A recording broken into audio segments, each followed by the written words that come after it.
Director Zylax, we have a containment situation in Training Hall 7. The cubs won't approach the teaching board.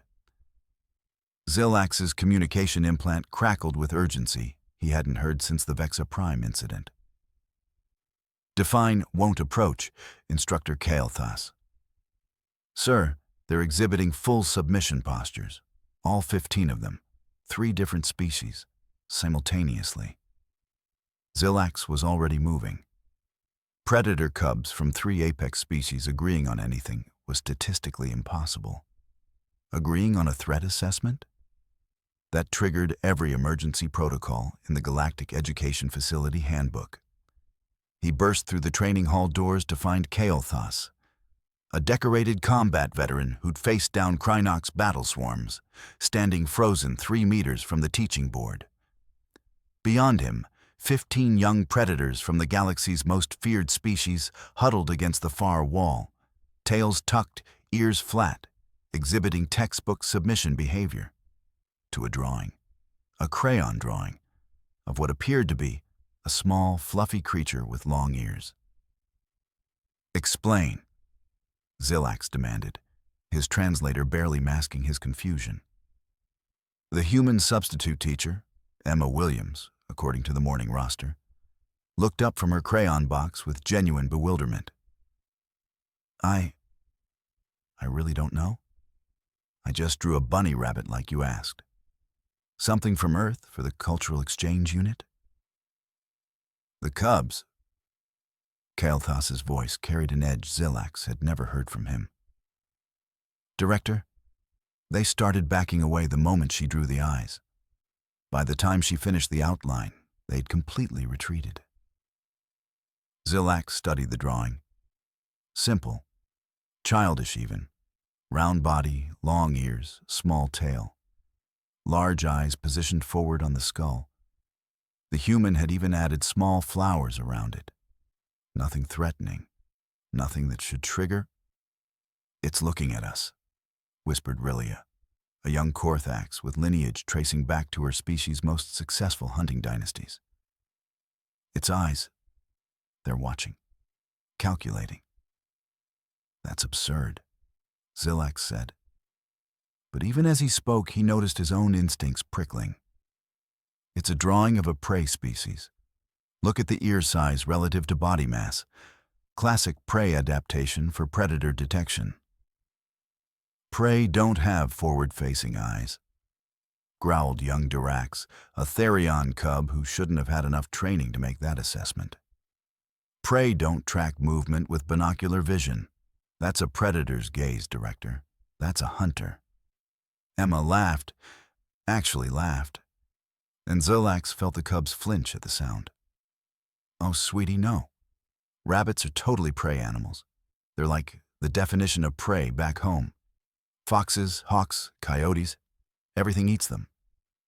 Then why? Kael'thas gestured helplessly at the cowering cubs. Why are they reacting like this? I've trained these cubs to face down holo-simulations of their species' natural predators. They've never shown fear like this. Maybe it's the art style? Emma offered, tilting, her head at her drawing. I mean, I'm an elementary school teacher, not exactly a professional artist. Want me to try again? No. The word erupted from 15 young throats simultaneously. Zylax's communication implant flared to life again. Director, this is Medical Bay. We're reading elevated stress hormones from Training Hall 7. Do we need to deploy sedation protocols? He stared at the innocent crayon drawing, at the fluffy creature with flowers, at his trained predator cubs pressed against the wall like cornered prey themselves. Stand by, he said quietly. And contact the xenobiology department. I think we need an expert consultation on Earth fauna. On what specifically, sir? Zylax looked at Emma, who was now cheerfully adding more details to her rabbit, completely oblivious to the fact that each additional crayon stroke made the cubs whimper. On what humans consider prey. Senior predator psychologist Vexia arrived within minutes, her scanning equipment already calibrated for threat assessment analysis. She'd spent 3 decades studying predator instinct development. She'd written the standard textbooks on fear response calibration. She took one look at Emma's drawing, and her primary manipulator appendages locked rigid. "Director," she said carefully, "permission to evacuate the cubs?" "It's a rabbit," Emma protested, now looking genuinely distressed. "They're literally the most harmless. Why is everyone freaking out?" Vexia positioned her scanner at the drawing, and Zillax watched the readings spike into ranges he'd never seen outside of active combat scenarios. "The threat markers are... This shouldn't be possible. The biometric analysis shows..." "Show us," Kael'thas demanded. Vexia projected the scan results into the air. Heat mapping overlaid Emma's simple crayon drawing, highlighting specific features. The eyes blazed red. Maximum threat assessment. The muscle structure indicators pulsed orange. Even the flower placement registered as camouflage pattern recognition. The ocular positioning indicates a pursuit predator, Vexia explained, her voice professionally calm despite her datapad trembling. Forward-facing eyes for depth perception during high-speed hunting. The musculature suggests explosive acceleration capability. Those hind limb proportions are nearly identical to a Kravax ambush hunter, just scaled down. And the ears. The ears are for hearing predators coming, Emma interrupted, adding whiskers to her rabbit. 3 cubs immediately began showing respiratory distress. They're prey. They get eaten by literally everything on Earth. Then how do they survive? Zillax asked.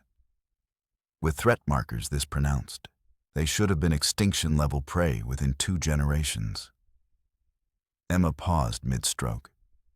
Well, they breed really fast. A rabbit can have like dozens of babies a year, and they're actually pretty tough. Had one in my garden last year that scared off my neighbor's dog. Scared off a canine predator. Kael'thas enunciated each word like he was testing reality itself. Yeah, rabbits can be mean when cornered. Those back legs can really mess you up. Emma cheerfully added the powerful hind limbs to her drawing.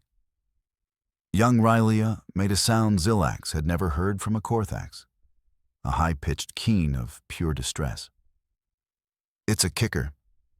Director, that's a kicker species. My instincts are screaming at me to flee. Mine too, admitted Dirax. That's not prey posture. Look at how it's sitting, weight balanced, ready to explode in any direction. That's how my sire taught me to position before a strike. Zillax studied the cubs more carefully. They weren't just afraid. They were reading the drawing with predatory assessment skills they shouldn't have developed yet. Skills that took years of training to hone. The cubs are correct, Vexia said quietly, rescanning the drawing. Every species here, Korthax, Therian, Vexian, our hunting instincts evolved on different worlds, different ecosystems, different prey bases. There's no biological reason for cross-species threat agreement. Yet all 15 cubs are showing identical fear markers. Because it is a threat, young Rylea insisted. I've never seen a rabbit before, but my instincts know. That thing kills. Medical bay to director. His implant crackled urgently. We have 3 cubs in early shock. Stress hormones are reaching dangerous levels, requesting permission to sedate and remove from stimulus environment. Emma had stopped drawing. Wait, they're actually getting hurt? From my picture? Deploy sedation, Zillax ordered, watching the medical team rush in with calming agents. And someone contact xenobiologist Jitaro. Emergency consultation. On what? The medical officer asked, administering a dose to shaking young Dirax. Vexia gestured at the drawing with something approaching fear, on whether humans actually understand what prey means. Emma looked down at her cheerful bunny rabbit drawing, surrounded by flowers, and back at the traumatized predator cubs being sedated. This is about the rabbit? You guys are seriously freaked out by a bunny. Show us, Kael'thas said grimly. What actually hunts these bunnies on Earth? Emma pulled out her tablet. Oh, sure, foxes mainly. Also hawks, eagles, coyotes, wolves, weasels, snakes, large cats. She scrolled through images. Zilax felt his own predatory instincts stirring as he recognized analogs to known galactic predators in each image. And these successfully hunt the rabbits regularly? Well, yeah, when they can catch them. Rabbits are really fast, and they have these warren systems, underground tunnel networks for escape. Plus, they can change direction mid-jump, which makes them super hard to catch. Vexia's scanner clattered to the floor. You're telling me, she said slowly, that this prey species has defensive capabilities that require coordinated attacks from multiple predator species, extensive strategic planning, and still frequently escapes? Emma shrugged. I mean, there's a reason we have a saying about multiplying like rabbits. They're really good at not going extinct. The sedated cubs were being carefully removed on hovering gurneys. The remaining 12 stayed pressed against the far wall, never taking their eyes off the crayon drawing. Director, Kael'thas said quietly, I think we need to recalibrate our understanding of Earth's food chain. Council xenobiologist Jotaro materialized via emergency transport, his credentials flashing across every screen in the facility. He'd classified over 4,000 alien species across 200 worlds. He'd literally written the galactic standard for predator-prey classification. He took one look at the crayon drawing, and his dorsal spines flattened in confusion. This is the threat stimulus? He approached cautiously, scanner already active. Director Zilax, your report indicated a Class 5 psychological event. This appears to be a simple lagomorph analog sketching. The cubs disagree, Vexia said, gesturing to the remaining 12 predators still huddled against the wall. And so does every biological threat assessment tool we have. Jotaro ran his scanner over the drawing, then over the cubs, then back at the drawing. His confusion deepened with each pass. The stress hormones are... These readings suggest the cubs believe they're in immediate, mortal danger. From a two-dimensional representation of a creature that masses perhaps 4 kilograms. Can I just show you the actual animal? Emma offered, pulling up her tablet. I have tons of pictures. My daughter's obsessed with them. She swiped through her photo gallery. Jotaro leaned in, his scanner automatically cataloging each image. Rabbits in gardens, rabbits in fields. A particularly large rabbit sitting next to a human child for scale. Wait, Jotaro said, his academic composure cracking. Go back. That image with the young human. Emma scrolled back. Oh, that's my daughter with her friend's rabbit Butterscotch. Isn't he cute? The human juvenile is handling it, voluntarily. Jotaro's scanner was now emitting warning chirps. The positioning of those hind limbs, those are catastrophic damage-capable appendages. One kick could shatter a human child's facial structure. Well, yeah, you have to be gentle with them, Emma said. Rabbits can be grumpy. Young Rylia spoke up from her position against the wall, her voice shaky but determined. Xenobiologist Jotaro, sir. The human's child is holding the predator incorrectly. Look at the creature's spinal positioning. It has full range of motion for a strike. The human offspring should be dead or severely injured. Jotaro stared at the cub. You're... You're absolutely correct. The restraint position is completely inadequate for... He stopped. Wait, did you just call it a predator? It has forward-facing eyes, Dirac said, still keeping maximum distance from the drawing. Binocular vision for tracking prey, powerful hind limbs for pursuit or ambush, acute directional hearing. Those are predator adaptations, sir. Basic classification markers. Jotaro looked at his scanner, then at the cubs, then at Emma. Pull up the galactic database classification for Earth species Oryctolagus cuniculus. The holographic display materialized. Classification: prey species. Threat level: negligible. Trophic position: primary consumer. Status: harmless. When was this classification completed? Kael'thas asked. According to records, first contact assessment, conducted remotely via satellite observation and human-provided documentation. Jotaro's spines were now vibrating with agitation. We classified them based on human descriptions of their ecological role. What ecological role? Zilax asked carefully. Jotaro pulled up the full report. Humans describe rabbits as common prey animals, widely hunted by numerous predator species. Primary defensive adaptation, rapid reproduction to offset predation losses. That's our entire classification basis. Emma laughed, genuinely laughed, and every remaining cub flinched. Oh man, you guys really should have asked about the Australian rabbit situation. Australian? Vexia's professional curiosity overrode her concern. What is significant about that geographical variant? Well, humans introduced like 24 rabbits to Australia in 1859. For hunting? Emma scrolled through her tablet. Within 10 years, there were millions of them. They took over the entire continent, destroyed ecosystems, outcompeted native species, became one of the most devastating invasive species in recorded history. The silence in the training hall was absolute. 24 breeding pairs, Jotaro said slowly, achieved continental dominance in a single decade?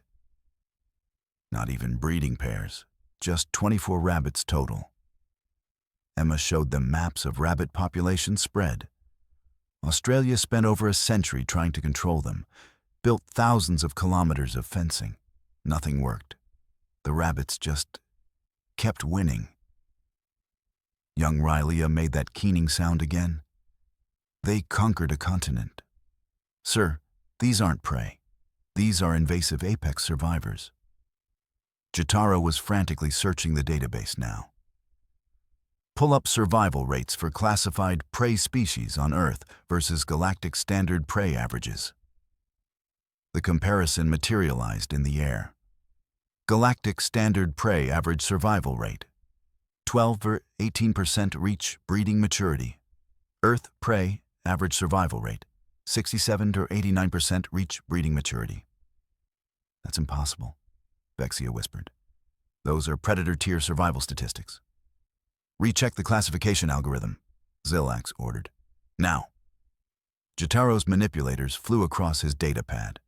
Results populated faster than anyone could read them. His spines went completely rigid. Director, he said, his voice hollow. I think I've found the problem. Our classification system asks, is this species hunted by others? If, yes, we classify as prey, we never thought to ask the follow-up question. Which is? Kael'thas demanded.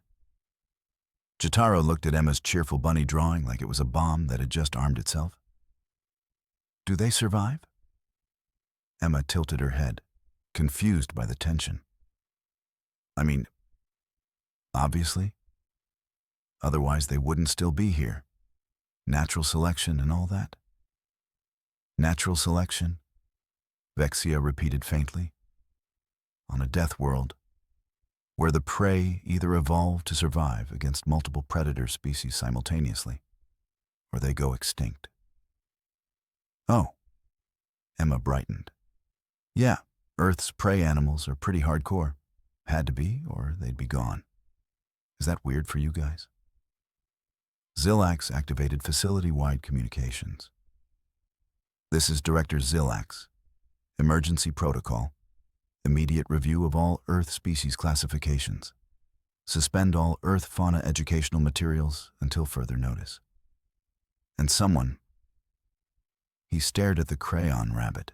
Someone get me a comprehensive analysis of what humans actually consider dangerous. The Emergency Educational Board convened within the hour. 12 of the galaxy's leading xenopedagogy experts materializing via holographic link, their expressions grave. They'd reviewed the incident reports. They'd seen the cubs' medical data. They wanted answers. Ms. Williams, the board director said carefully, we're requesting a comprehensive presentation on Earth fauna that humans consider non-threatening. Emma looked confused but agreeable. Sure? I mean, I'm just an elementary art teacher, but I can show you some animals. She pulled up her tablet. Okay, so besides rabbits, there's, hippos. Kids love hippos. The image appeared on the main display. A massive, barrel-shaped creature with enormous jaws. Every predator in the room, adult and cub alike, went absolutely still. Mass? Jotaro asked, his voice barely functional. Up to 4,000 kilograms? They're herbivores, total prey animals. Eat grass and stuff.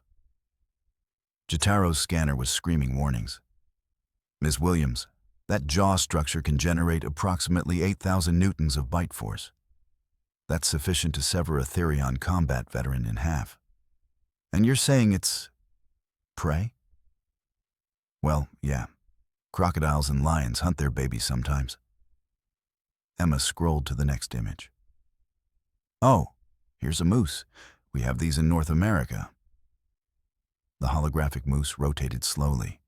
3 meters tall, massive antlers spanning 2 meters, half a ton of muscle.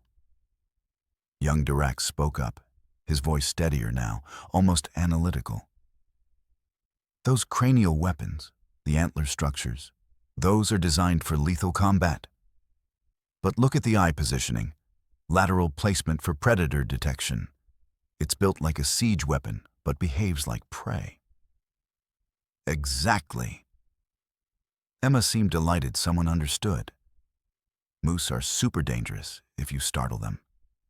They kill more people in Canada than bears do, but they're just big deer. They kill humans. Kyle Thas's combat instincts were warring with his understanding of trophic hierarchies. Regularly.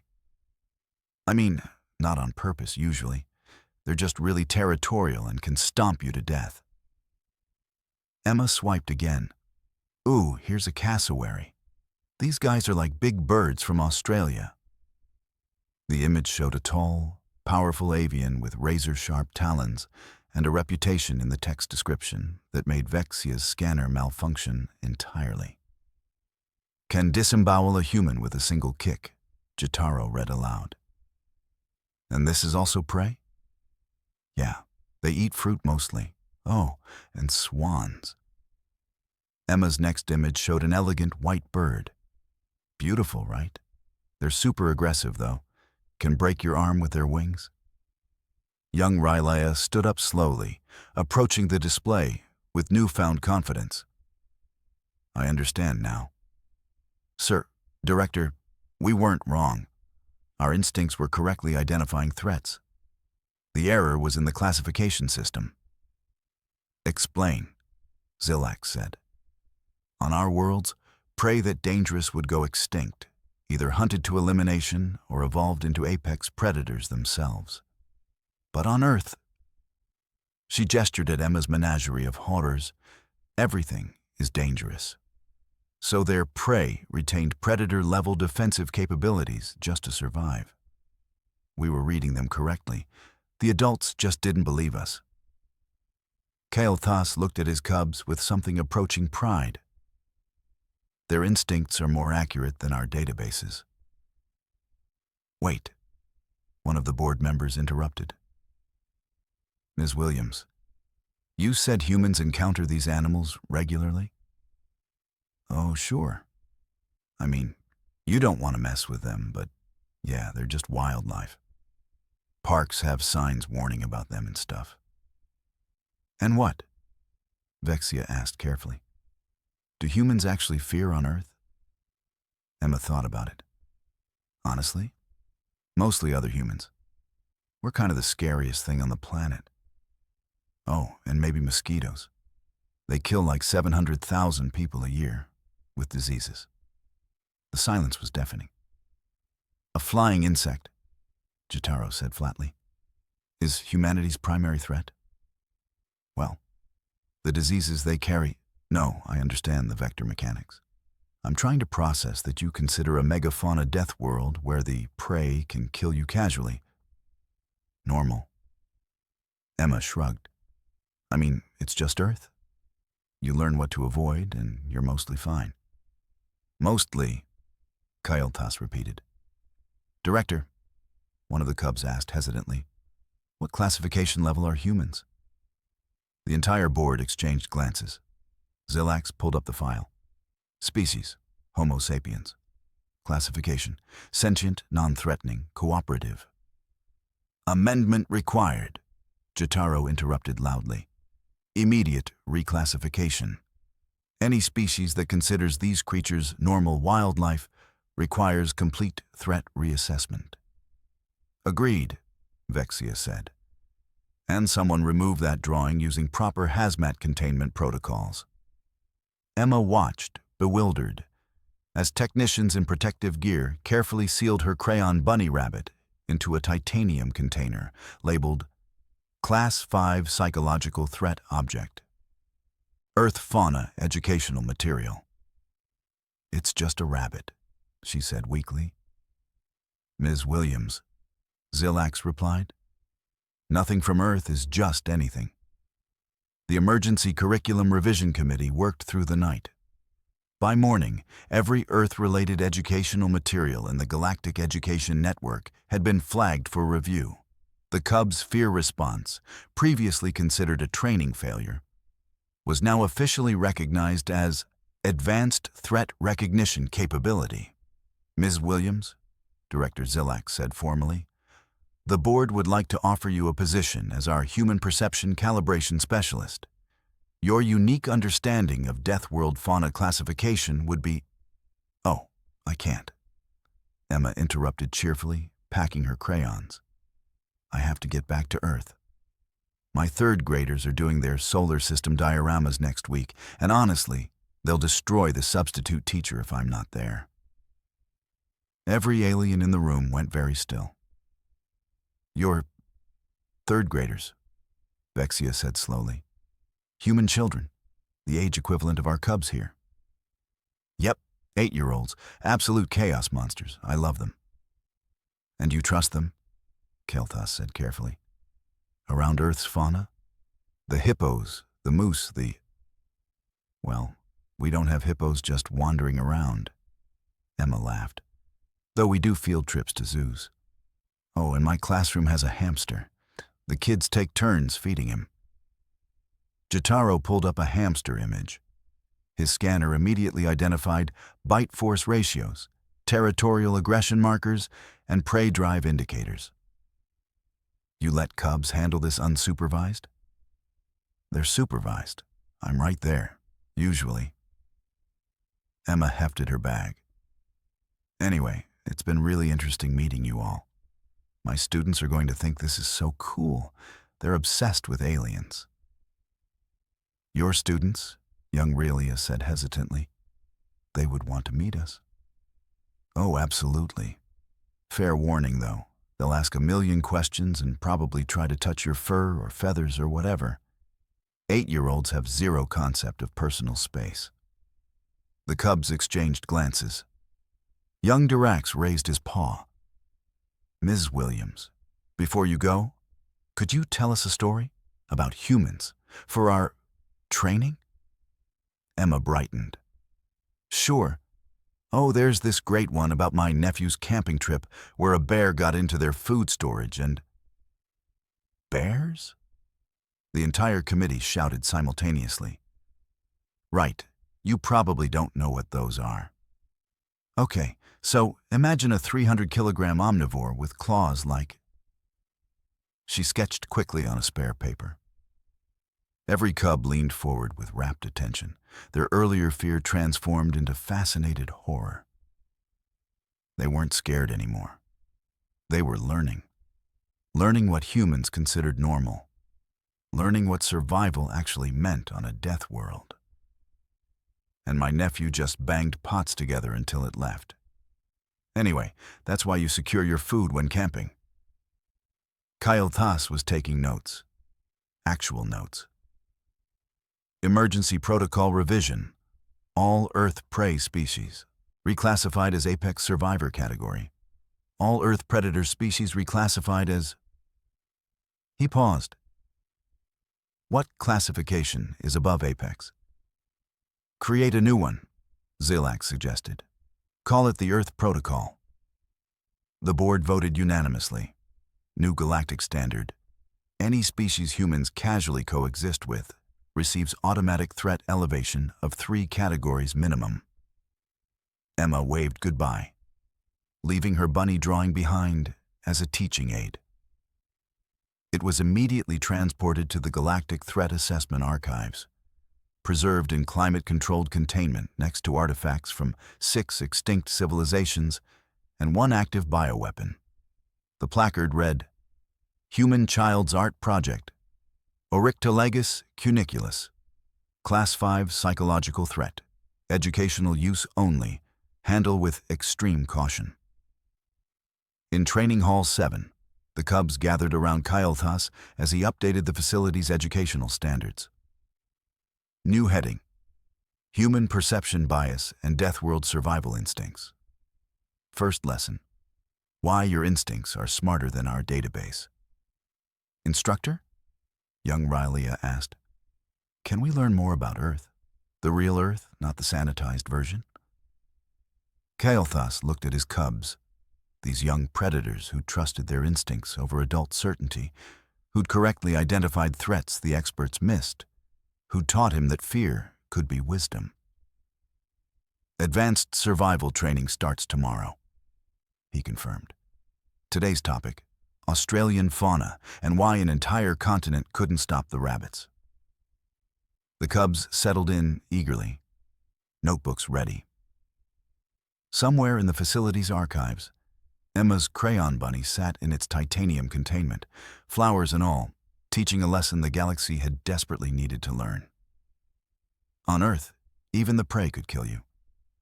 And the humans? The humans thought that was normal. Young Dirax raised his paw one more time. Instructor? If humans survive on a world where everything is dangerous, what does that make humans? Kyle Thas looked at the sealed container, at the cubs who'd instinctively understood what the adults had missed, at the updated classification protocols that would change galactic education forever. Survivors, he said finally. The most terrifying kind. The cubs nodded, understanding now what their instincts had been screaming all along. Never underestimate anything from Earth. Especially not the things humans call harmless.